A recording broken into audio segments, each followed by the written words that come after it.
Assalamualaikum warahmatullahi wabarakatuh. Perkenalkan, kami dari UPN Veteran Jakarta dari Fakultas Ilmu Komputer Prodi Informatika kelas A. Di sini kami akan mempresentasikan tugas yang telah diberikan oleh Bu Selvi, yaitu tentang watermarking. Perkenalkan, nama saya Fajar Rizky Ramadan dengan NIM 21105110029 dan rekan saya Fahri Muhammad Ihsan dengan NIM 21105110037. Watermarking.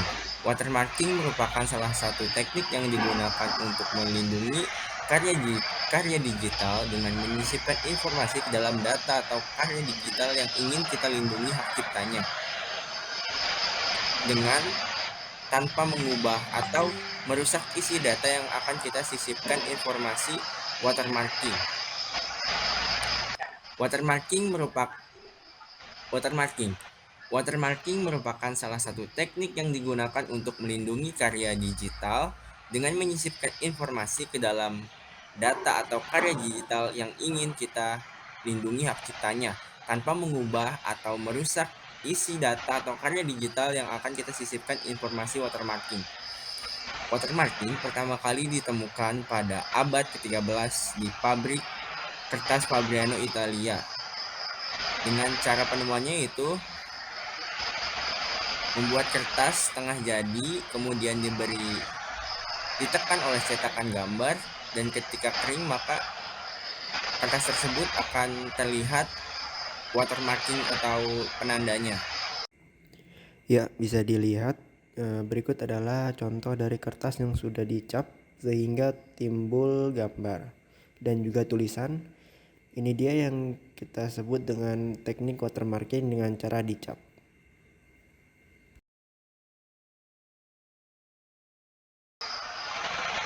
Watermarking sendiri merupakan pengembangan dari teknik copyright konvensional. Watermarking merupakan pengembangan dari cara konvensional memberi label copyright yang mudah sekali untuk dilakukan atau diganti, yaitu dengan cara memotong atau mengedit label tersebut menggunakan aplikasi Adobe Photoshop. Pada gambar berikut terdapat watermark konvensional berupa tulisan watermark di bagian kanan bawah, dan pada saat kita melakukan editing dengan Photoshop maka dengan mudah kita dapat menghilangkan tulisan watermark di bagian kanan bawah tersebut dengan cara mengcrop gambar, dan hasilnya adalah sebagai berikut. Tulisan watermark menjadi hilang dan watermark sudah hilang. Inilah kelemahan dari watermark konvensional.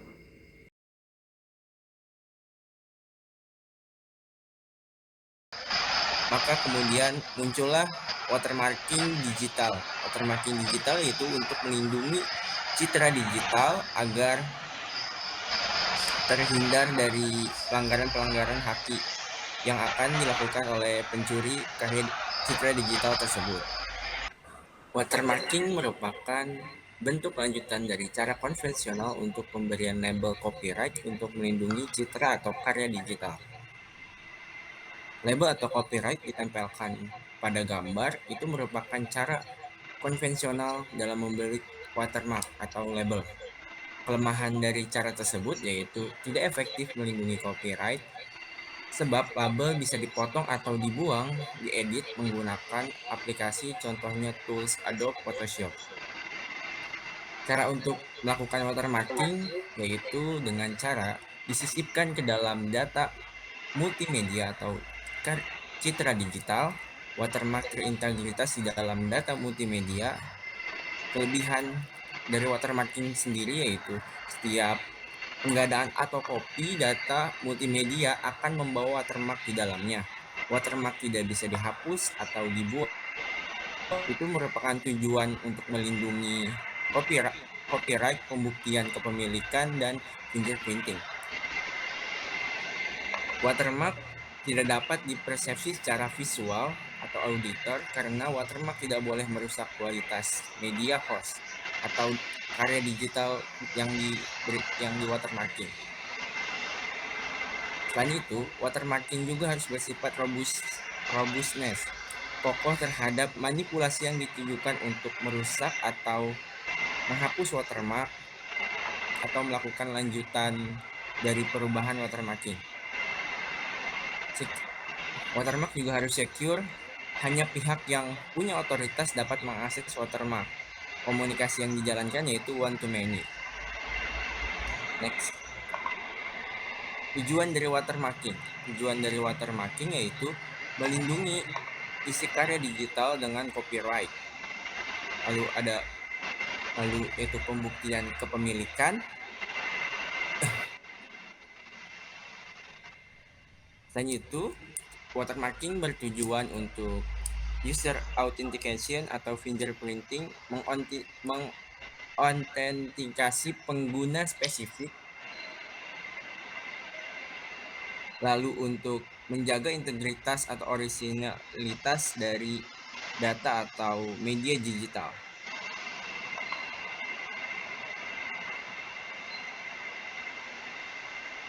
Dan itu juga pemberian itu juga dapat melindungi karya digital dari si pembuat karya itu sendiri. Next.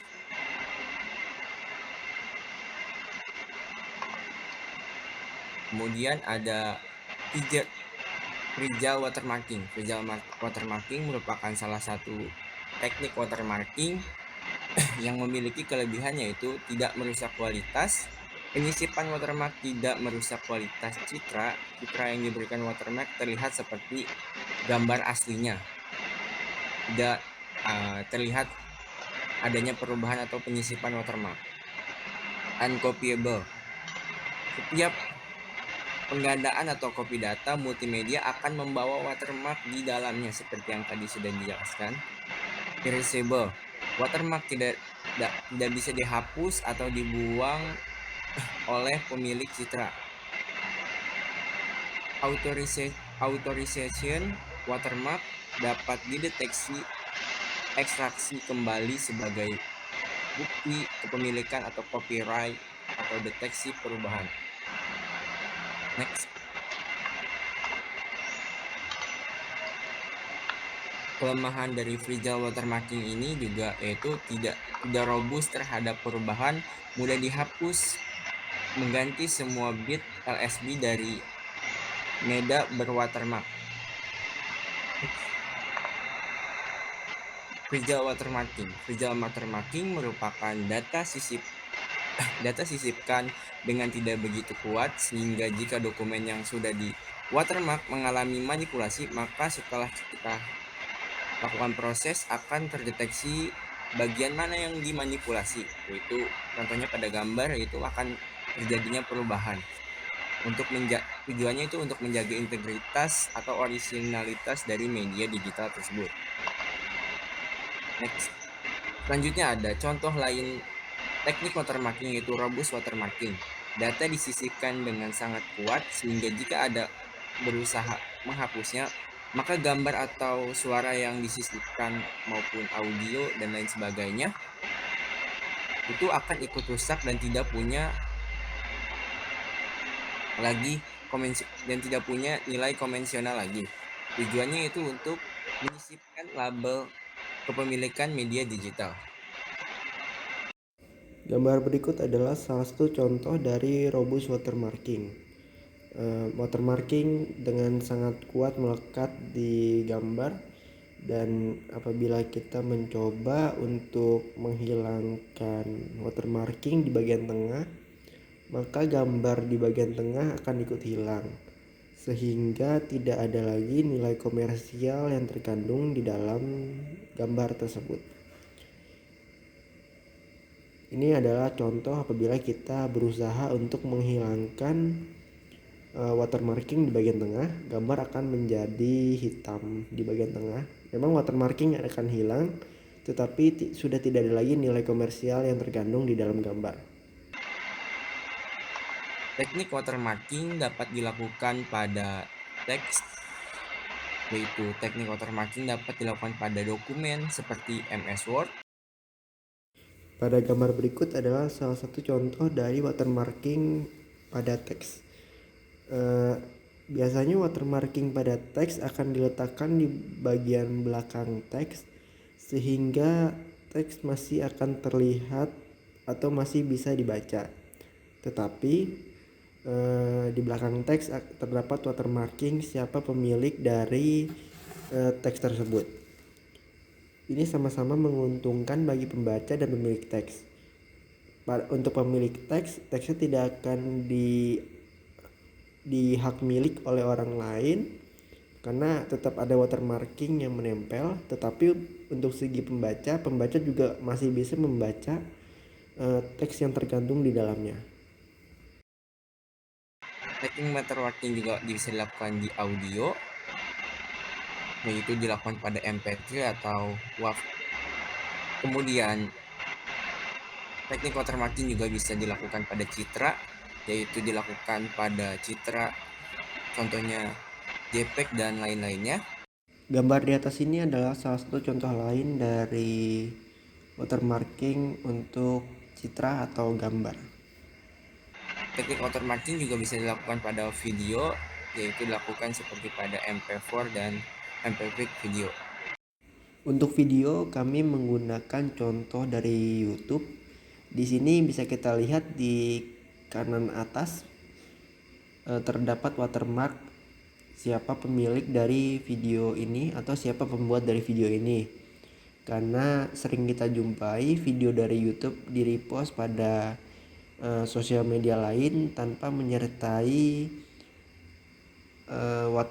tanpa menyertai sumber dari video tersebut, sehingga pemilik atau owner dari video tersebut akan merasa dirugikan, sehingga kebanyakan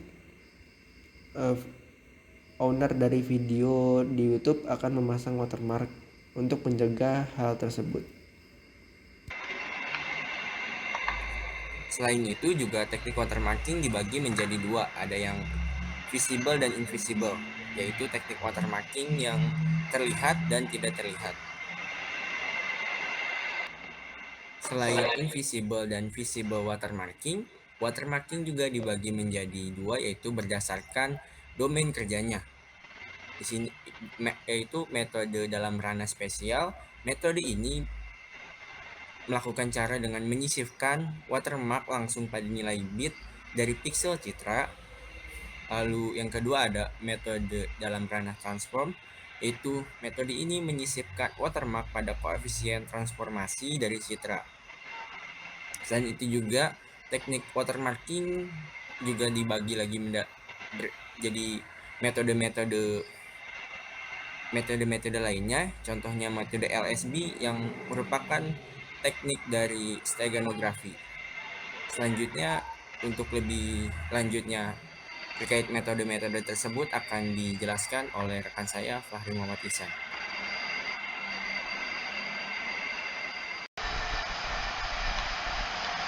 Baik, terima kasih Fajar. Selanjutnya, saya akan memberikan contoh penerapan fragile watermarking pada gambar atau citra. Di sini terdapat dua gambar. Pada gambar kiri adalah gambar asli sebelum di watermarking, dan pada gambar kanan adalah gambar setelah disisipi watermark. Memang secara kasat mata tidak terlihat adanya watermarking.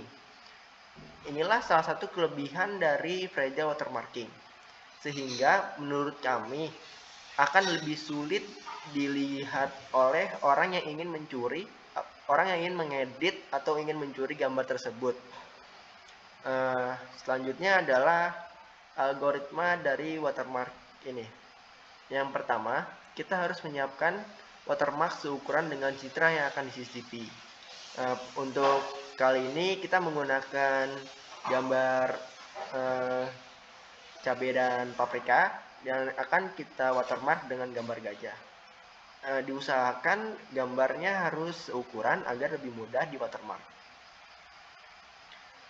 Untuk algoritma kedua, yaitu kita akan menyisipkan watermark pada seluruh pixel citra dengan metode LSB, dan berikut adalah hasil watermarking.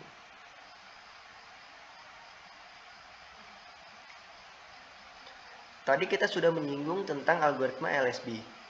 Algoritma LSB atau Least Significant Bit adalah salah satu algoritma yang biasa digunakan untuk melakukan steganografi dengan mengubah bit terakhir dengan nilai 1 byte lebih tinggi atau lebih rendah.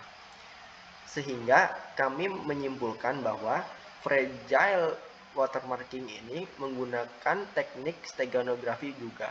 Tetapi perbedaannya, pada steganografi, cover hanyalah pengecoh untuk menyembunyikan data yang ada di dalam cover. Sedangkan untuk fragile watermarking, bit-bit yang tidak terlihat lah yang melindungi cover tersebut. Sehingga apabila bit-bit yang tidak terlihat tersebut rusak saat di deskripsi, maka sudah dipastikan bahwa citra tersebut sudah diotak-atik oleh orang yang tidak bertanggung jawab. Nanti kami akan memberikan salah satu contohnya. Nah, berikut adalah contoh algoritma LSB. Misalkan, sebagian pixel adalah citra yang bisa kita lihat bit-bit ini, sekelompok pixel berwarna merah. Lalu kita misalkan watermark adalah 0111. Lalu kita encoding, dan berikut adalah hasil encoding yang telah kita lakukan. Dan hasilnya pixel berwarna merah akan berubah sedikit. Namun perubahan tersebut sangat minim dan mungkin tidak terlihat kasat mata. Selanjutnya, algoritma yang terakhir adalah kita akan mengekstraksi watermark dengan mengambil bit-bit. Selanjutnya, algoritma yang terakhir adalah kita akan mengecek apakah gambar tadi sudah diedit oleh orang yang tidak bertanggung jawab dengan cara mengekstraksi watermark dengan mengambil bit-bit LSB pada setiap pixel. Lalu kita akan menyatukan kembali menjadi gambar semula. Nah, di sini kita bisa lihat watermark hasil ekstraksi masih utuh, berarti gambar kita belum atau tidak diedit oleh orang-orang yang tidak bertanggung jawab. Namun apabila di sini kita testing, selanjutnya kita akan mentesting modifikasi citra berwatermark. Nah, di sini kita mencoba untuk deletion attack atau menghapus gambar. Namun tidak menghapus semuanya, hanya bagian kecil dari cabai tersebut. Dan di sebelah kiri ada citra berwatermark yang sudah diedit, dan di sebelah kanan adalah watermark hasil ekstraksi. Bisa dilihat watermark menjadi rusak dan gambarnya tidak utuh seperti semula. Ini yang menandakan bahwa gambar tersebut sudah diedit atau diotak-atik oleh orang lain. Menurut kami, deletion attack ini sangat berguna apabila terjadi penipuan terhadap suatu gambar.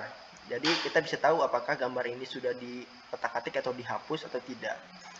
Selanjutnya, kita akan testing modifikasi berwatermark, yaitu insertion attack atau menambahkan gambar.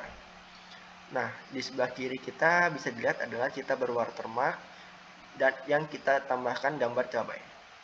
Lalu setelah diekstraksi, hasil watermarknya terlihat menjadi rusak, yang menandakan bahwa gambar tersebut sudah diinsert atau ditambahkan gambar lain tanpa sepengetahuan sang owner. Ini sangat berguna juga karena untuk meminimalisir penipuan gambar, sehingga kita bisa mengetahui apakah gambar ini sudah ditambahkan dengan objek lain atau tidak. Seperti itu. Selanjutnya adalah testing modifikasi citra berwatermark dengan brightness attack. Brightness attack ini atau menerangkan gambar.